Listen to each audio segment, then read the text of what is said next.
তাকে যে তিলে তিলে মৃত্যুর দিকে ঠেলে দেওয়া হচ্ছে, এটা কিন্তু টের পাওয়া যাচ্ছে, সেটা তিনিও টের পাচ্ছেন যে রাশিয়ার মতো মানে কর্তৃত্ববাদী একটি দেশ, সেই দেশের অপোজিশন লিডার তাকে যখন অসুস্থতার কথা শুনল, লোক দেখানো হোক, তারপরেও তাকে জার্মানিতে পাঠানো হবে। এই দৃষ্টান্তগুলো যখন ওনার চোখের সামনে, তৎকালীন প্রধানমন্ত্রীর চোখের সামনে যখন এগুলো মানে উপস্থাপন করা হচ্ছে, তিনি জানছেন, তারপরেও বেগম খালেদা জিয়ার উন্নত চিকিৎসার জন্য কোনো ব্যবস্থা করলেন না। এমনকি দেশের মধ্যেও কোনো ভালো হাসপাতালে তিনি পাঠাতে চাইলেন না, পিজি হাসপাতালের মধ্যে তাকে রাখলেন।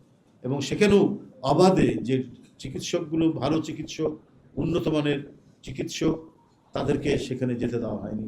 এবং ক্রমাগতভাবে আমাকে অনেক ডাক্তার বলেছে যে উনার যারা ব্যক্তিগত ডাক্তার, তাদের পিছনে ডিজিএফআই লেগে থাকে, তাদের পিছনে গোয়েন্দা সংস্থাগুলো মানে ক্রমাগতভাবে বিরক্ত করত, রীতিমতো হুমকি দিত।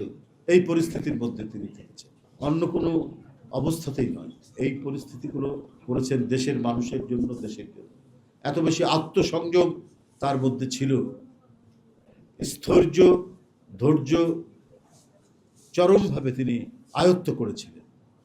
তাই বড় বড় সংকটের মধ্যে, শোকের মধ্যেও তিনি নিজেকে অটল রাখতে পারতেন এবং ওই সংকটকে মোকাবেলা করার তিনি প্রত্যয় জেগে উঠতেন।